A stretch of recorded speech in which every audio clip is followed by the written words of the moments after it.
Mais uma vez, a TV Unimep, aqui na casa do Cecílio Elias Neto, o escritor de Piracicaba, que está para nos contar alguma coisa a mais, porque ele sabe muito da cidade. Mas não só sabe muito, como ele tem um estilo próprio dele, que é exclusivo, é íntimo. E agora, com o novo livro, podemos chamar um doce estilo do Cecílio Elias Neto. Obrigado. Sempre escreve muito bem e é um dos orgulhos que Piracicaba tem como defensor, cultura, mas é o orgulho maior de ser o nosso estilista. Eu fico feliz porque, como todos sabem, comecei nas barras da calça do Cecílio lá no Diário, mas é uma amizade que vem de tantos anos, mais de 40 anos, e isso nos alegra e damos graças a Deus por isso. Muito obrigado. E hoje o assunto principal é caipiracicabanidade. Então, como é um adjetivo um pouco difícil de estar repetindo, eu faço a primeira pergunta. Como é que você define o que é ser esse caipiracicabano que pensa em caipiracicabanidade? Por exemplo, seria torcer por 15? Torcer por 15 é ser caipiracicabano e faz parte da caipiracicabanidade, que é justamente o estilo de vida. O estilo de vida é uma cultura nossa que nos deixa... Nós somos caipiras, como São Paulo é caipira, mas acima de tudo a gente se tornou caipiracicabano, que é um neologismo que finalmente eu descobri que foi o João Chiarini que criou.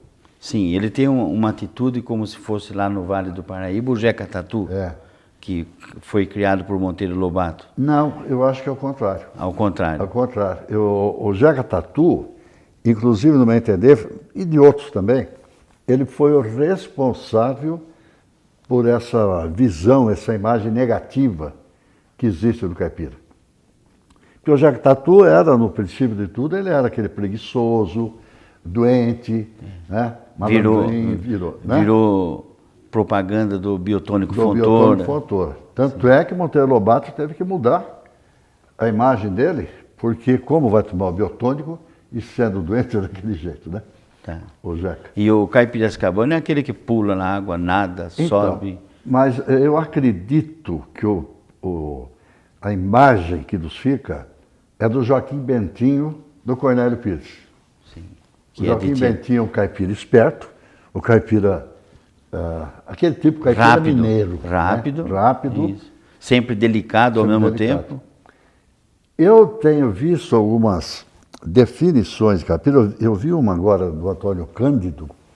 O Antônio Cândido fala assim que o caipira é a pessoa mais doce que existe. Mas então eu acabei acertando em dizer que seu estilo é doce, é um doce estilo do Cecílio. Então, e falando em Antônio Cândido, ele passou por Piracicaba. Sim. Ele veio conhecer o caipiracicabanidade. Perfeito. E fez aquela entrevista do livro sobre os parceiros do Rio Bonito. Do Rio Bonito. E você conseguiu sentir nesse livro que ele retrata bem. Sim, há muito tempo. Nós podemos esquecer, que nem falei para você outro dia, que Piracicaba ela está tomando consciência desse modo de ser caipira. Está tomando consciência. Entende? Porque antigamente tínhamos e foi perdendo com o tempo. Foi perdendo com o tempo. Vamos dizer assim, um caipiracicabano com essa caipiracicabanidade, o Tales de Andrade, por exemplo, que nós citamos. O próprio João Chiarini, que tinha um jeito intelectual e ao mesmo tempo caipira. Perfeitamente. Quer dizer, então, porque o pessoal não entende realmente o que é o caipira. O caipira não é aquele, não existe mais aquele caipira de pé no chão, aquela coisa. É um estado de espírito, é uma cultura. Então, hoje eu entendo. Porque, veja bem, o caipirismo, ele começou na cidade de São Paulo. Sim. Foi lá. Quer dizer, então eram índios e portugueses que iam misturando a maneira de falar, aquele negócio todo e tal, e criou aquele estilo de falar. E os bandeirantes, seguindo o Tietê, eles foram levando. Foram redistribuindo. Foram distribuindo. Sim. E isso chegou mais perto da nossa região, mais forte da nossa região. E Piracicaba conseguiu ser o centro de tudo isso, que eu, sem afirmação científica, nada, eu suponho que tenha sido pela influência dos Morais Barros. Sim. Porque os Morais Barros saíram de Itu. E eles conviviam com a capital também. E conviviam com a capital, mas também já tinha vindo para cá. Mas como o Prudente Moraes começou a agregar toda a intelectualidade brasileira para Piracicaba, sim, né? O Prudente Moraes, ele, quando foi para o Rio de Janeiro, eleito já presidente da República, os jornais estampavam: o caipira chegou, o biriba chegou. O biriba chegou, né? Que era o apelido do caipira. Prudente Moraes, então o primeiro presidente civil da República. Exatamente. Olha Então esse estilo caipira nosso... voltando, São Paulo. No Império, o Senado do Império, quando foi votar para se criar a Faculdade de Direito de São Paulo, São Francisco, sim, eles negaram a primeira votação, porque diziam que São Paulo não sabia falar. A cidade de São Paulo falava caipira. Falava caipira. Que era a mistura dos portugueses, Dos portugueses com índios. o índio e assim por diante. É aquela história do L retroflexo, né? O R. Sim. De trazer para dentro da boca. Trazer. Então, torta. Porta e assim por diante. O carioca solta para porta. Porta. Assim, você acha que uma relação entre o que é esse jeito nosso, esse jeitão caipiracicabano e o carioca, por exemplo, é mais ou menos uma balança que existe. Um tem um tipo, outro tem outro. Começando pelo enrolar da língua e o desenrolar da língua. Agora, o que aconteceu, pelas informações que eu tenho, pelos estudos que eu fiz, foi que na ditadura de Getúlio Vargas, ele colocou, acho que foi em 1937, ele colocou como o idioma oficial do Brasil, sim, o carioca. Entende? Por ser a sede da República. Por ser a capital da República. Capital da República. De uma certa maneira, foi a mesma coisa que aconteceu com o Flamengo. Sim. Todo São Paulo, Rio, Minas tinham um time, mas torcia para o Flamengo também, porque era da capital. Olha, é interessante você falar isso, porque eu já senti em Niterói que foi capital do então estado do Rio de Janeiro. Exato. E sempre consideraram o interior do estado da Guanabara, cuja capital é o Rio de Janeiro. É mais ou menos nesse ritmo que vai criando, ou criam-se os tipos, como o nosso caipiracicabano. E o piracicabano foi falando. Agora, o que me espanta é o seguinte: a cultura piracicabana é fantástica. Nós sempre fomos exemplares, modelares, pioneiros e passamos a ter acabrunhamento, não digo vergonha, sim, né? Ou timidez. Sim, timidez. De ser chamado de caipiras. Eu descobri uma coisa que eu vou antecipar para vocês, né? E vai sair no próximo livro, não nesse agora de agosto. A caipirinha, famosa caipirinha, que ocupa hoje o mundo inteiro. É hoje a bebida brasileira que está no mundo inteiro. Eles vêm para o Brasil, ela foi criada em Piracicaba. Olha só. E eu tenho o documento sobre isso. Que a Associação Brasileira de Cachaça, ela documenta que foi em Piracicaba em 1917, na gripe espanhola. Olha só. Começou a servir como medicamento. Então eles punham o limão, o mel e a pinga. Quando acabou o mel, não tinha tanto mel em quantidade, eles começaram a pôr açúcar. Então eles bebiam açúcar, pinga, limão. O que é? A caipirinha. É a caipirinha. Só que o pessoal adorou aquilo, né? Adorou aquilo. E essa caipirinha faz parte hoje dessa caipiracicabanidade, Perfeito. porque onde chega, a pessoa fala, eu quero uma caipirinha de Piracicaba. Falar cachaça de Piracicaba. Caixa de Piracicaba, a pinga de Piracicaba. E a Piracicaba chegou ao cúmulo de fazer caipirinha de vodka. Há restaurantes que fazem, ou daquele saquê, o japonês. De saquê também faz. Eu tenho uma informação que, isso já é público, que a Fazenda Capuava, que tinha aqui produção de álcool, hoje é produtor de pinga e vende nos Estados Unidos. Tá vendo? E vende a caipirinha pronta. Pronta? Em garrafas de louça, uma coisa muito bem arrumada.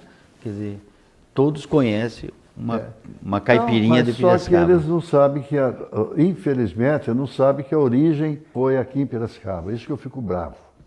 Entende?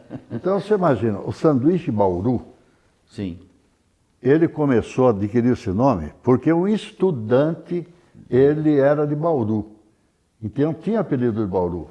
Sim. E um dia ele pediu, lá no Ponto Chique, ele pediu, faz o sanduíche assim, assim, assado. Para mim, que ia os bifes, tudo. O cara fez, todo mundo gostou. E começaram a chegar lá e falar, dá um do Bauru para mim, dá um do Bauru. E ficou Bauru. E assim ficou caminhando. Caramba, se a caipira é nossa, vamos assumir que é nossa. É uma coisa de chique hoje, não é? E como é chique.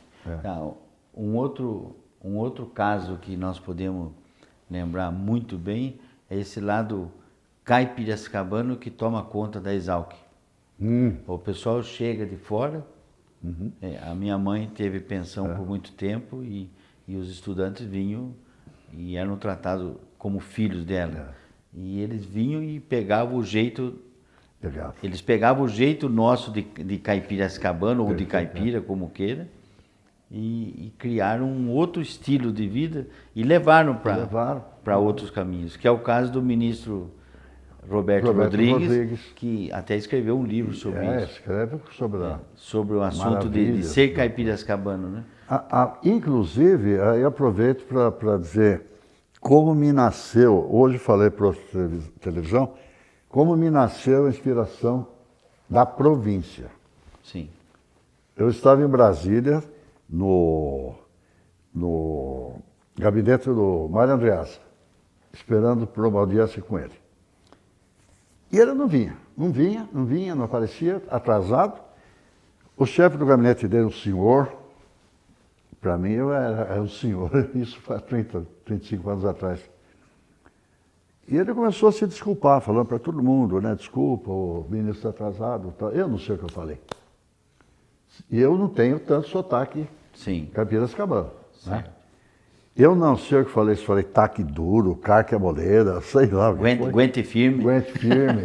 Eu acho que falei isso. Aguenta firme. Aguenta firme. Não esquenta, não. Não esquenta. É por aí. Ele virou e falou para mim, Piracicaba. Ele ficou emocionado, né, de eu ter falado. Daí ele explicou, fazia 40 anos que ele tinha saído da Exalc. Olha só. E não tinha mais voltado para cá. Então, mas voltando ao nosso termo caipiracicabanidade, é esse jeito, esse estilo é que nós adjetivamos como caipiracicabanidade. É esse estilo de vida. De ser reconhecido. Essa cultura nossa. É como se os cristãos no passado eram reconhecidos quando se encontravam. Isso. Tinha um sinal. Até o caso do peixe. Tá? Já sabia que era cristão para poder trabalhar escondido. Você veja, rapaz, a coisa mais importante, para definir até uma nação, é a língua, é a linguagem. E Piracicaba tem a linguagem dela. Entende? Onde o carioca vai, você sabe que é carioca. Agora, onde nós, caipiras, vamos, ele sabe que somos pelo menos dessa região. E somos de uma região não pequena, né? Não pequena. Porque quando nós falamos em carioca, ele nem chega a subir a Baixada Fluminense. Nós vamos aí, Botucatu, Pederneiras. Também, veja bem, são 110 anos que nós acolhemos estudantes. Tanto pela Exalc, tanto pelos pelos frades. Dom Bosco. Dom Bosco já tem 50 e poucos anos. Né, já é mais novo. Assunção e Piracicabano. E o Colégio Piracicabano. Eles tinham internato. Sim. Quando era muito fora das capitais, era raro ter internato. E a pessoa chegava aqui... Levava as moças. Já levava as moças. Normalmente eram os que vinham e acabavam casando. E depois até inverteu também. De moça, acabar casando com que veio de fora e acabou ficando com o Piracicabano. E eu acho que os próximos livros vão cada vez mais aprofundando no tema.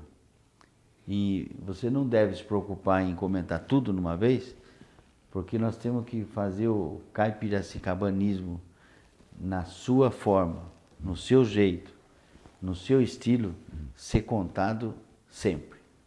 Eu acho que esse lado, nós mais jovens devemos cobrar isso da sua geração representada por você, porque infelizmente outros já partiram, né? É que eu comecei muito cedo, né? Começou muito cedo, os outros eram bem mais velhos que eu. Agora, então, eu vou dar outra informação. Eu criei um personagem que chama Nhotonico. Nhotonico. E é esse personagem que está contando a história dos 250 anos. Que esse livro vai ser lançado em agosto. Não, esse vai ser lançado, acho que em setembro ou outubro. Até o final do ano. Que é o Nhotonico que vai escrever os 250 anos de... O Nhotonico, ele fala, eu desencarnei. Eu desencarnei. Então, ele está no espaço, está em algum lugar, ele começa a contar desde a povoação, vocês não sabem o que é. Estou fazendo uma linguagem muito, como fala, amigável, informal. Informal. Né? De vez em quando ele fala algumas frasinhas. De vez em quando ele se torna intelectual. Ou não? Ele, coitado, ele é. Ele está lá em cima com todos os grandes, lá em cima, sei lá onde ele está. Né? Sim. Então ele vai dando as datas, contando a história e contando causos, né? Sim, e esses causos centralizam muito na Rua do Porto. Toda Piracicaba, né? Toda Piracicaba. Toda Piracicaba. Tem uma história que é uma brincadeira que faz que o ladrão em São Paulo foi pego pela polícia e a polícia perguntou de onde você é? Eu sou do Baruarte. Ele falou, então é Piracicaba. São as brincadeiras. É a mesma história do bandido que chegou pro cara, Mãozarto. É um assalto. Daí o outro respondeu, eu pego você no Baruarte. De toda a sua obra agora, vamos falar da sua obra, normalmente a maior parte escrita em Piracicaba. Desde o Eunuco para Esther, Bagaço da Cana, e assim vieram tantos e tantos livros. Qual que você se lembra, assim, ou do qual você se lembra, que mais caipiracicabanismo foi colocado? Mas assim, não só na linguagem, mas na paixão. Acho que foi Bagaço de Cana. Bagaço da Cana. Bagaço da Cana. Eu logo imaginava, mas não... Tá aí. Que ele foi uma explosão que deu em mim, Sim. Logo depois do golpe militar. E eu me recordo como se fosse hoje. Estávamos eu e a Mariana. Sim. Quando isso foi em finalzinho de 64. Eu já tinha escrito e ia publicar o Eunuco. Eunuco para Esther, isso. E eu me lembro que quando caçaram o Juscelino, eu tinha muita fé no Juscelino, confiava muito, eu era moço, né? Sim. E na hora que apareceu Tico-Tico, lembra? Na televisão, Tico-Tico? Eu conheço pela história, não sou desse tempo, mas... O Tico-Tico apareceu na TV e fez assim, Juscelino, que foi caçado, que foi decapitado, né, pelo governo. Sim. Aquilo me deu, eu estourei minha televisão, não tinha dinheiro para comprar outra. Eu peguei instintivamente um cinzeiro e joguei na televisão. A Mariana levou aquele susto. Depois de uns 15, 20 minutos, eu estava tão indignado que eu sentei e comecei a escrever o Bagaço de Cana.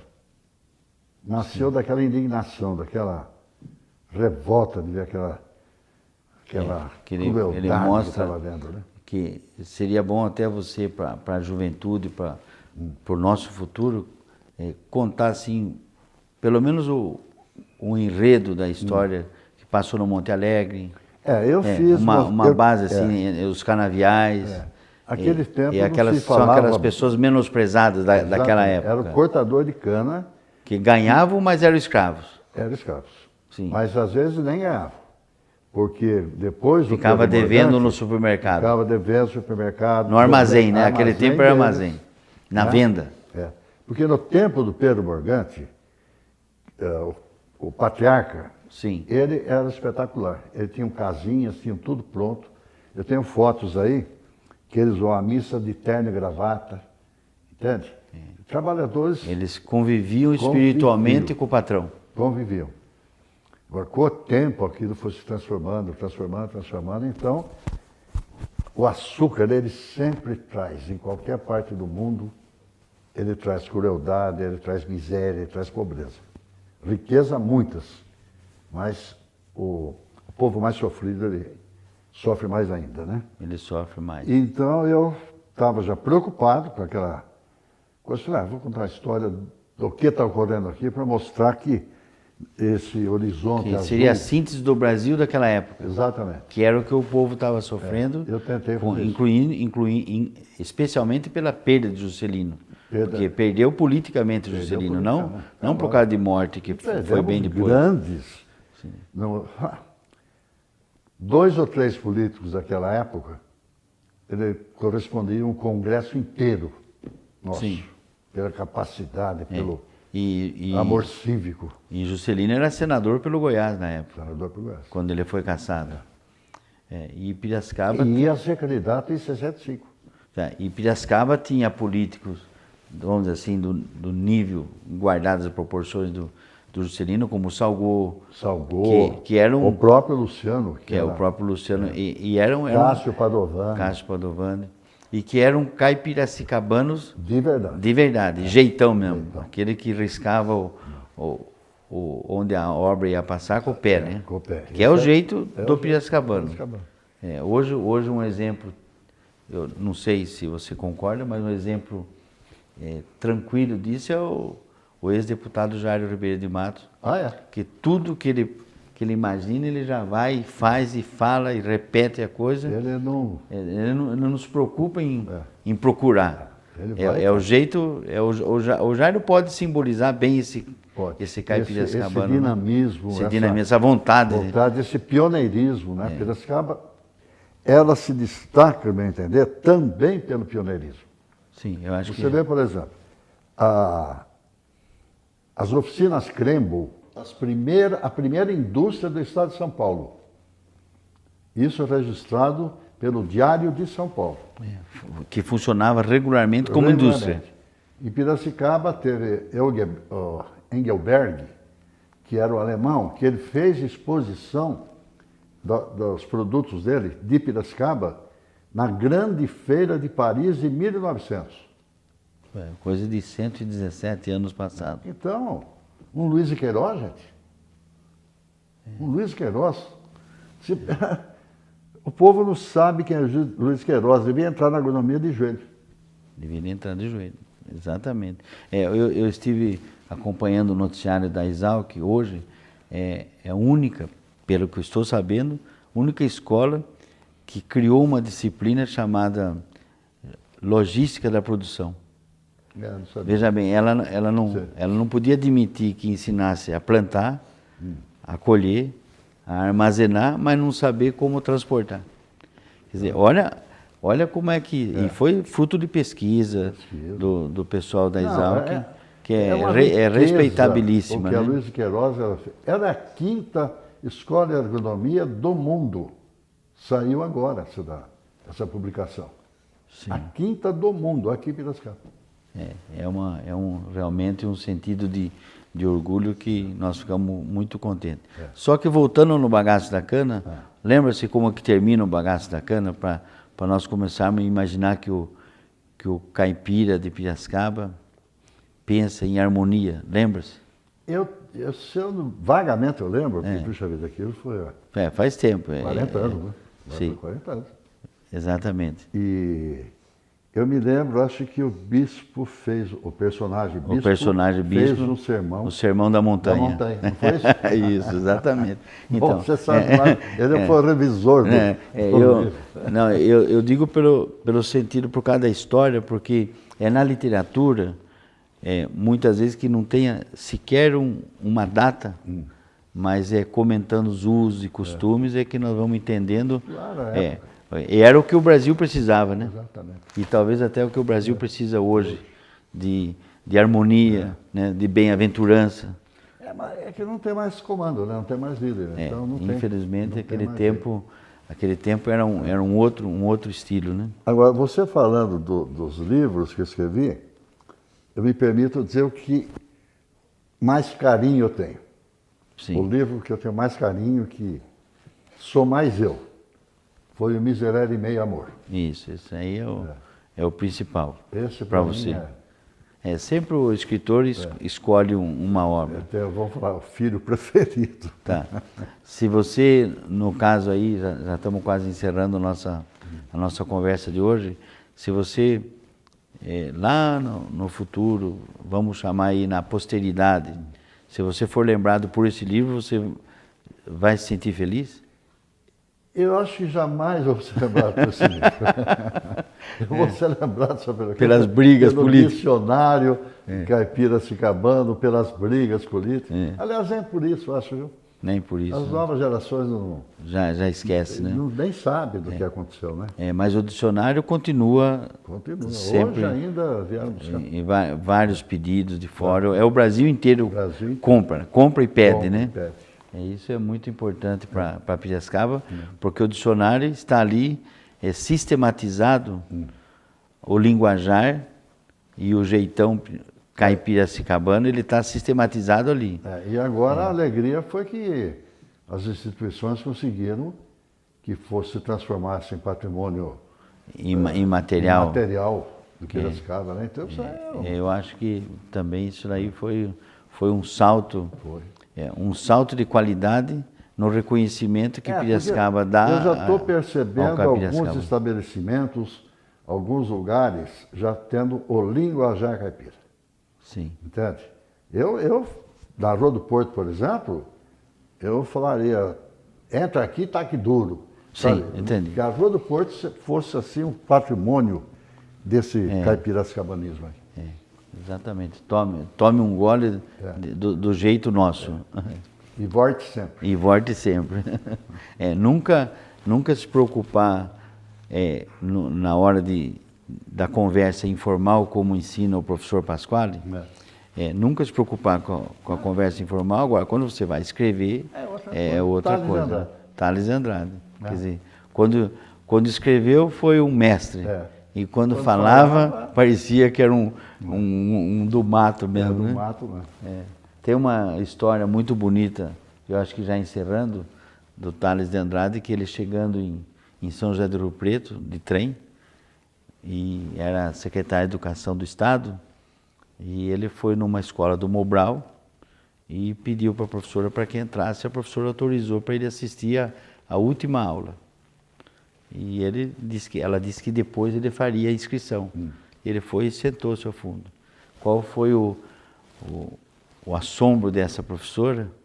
Que as autoridades estavam procurando o secretário na estação de trem e ele estava lá na aula. Quem relatou isso foi o Hugo Pedro, que ouviu dele essa história.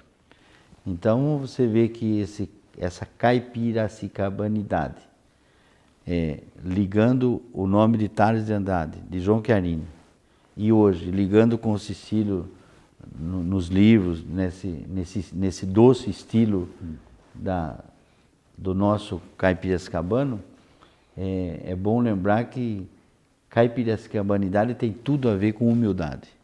É o jeito do piracicabano, calmo, tranquilo, sempre procurando essa harmonia, essa paz que com a qual você encerrou o romance Bagaço da Cana, que são as bem-aventuranças do Evangelho. Eu acredito que estamos quase encerrando, agradecendo à TV Unimep, por essa atenção e voltaremos numa próxima programação e vamos aguardar definir qual vai ser Próximo tema. o próximo tema e qual vai ser a nossa próxima tacada de duro que nós vamos dar. Vamos tacar duro.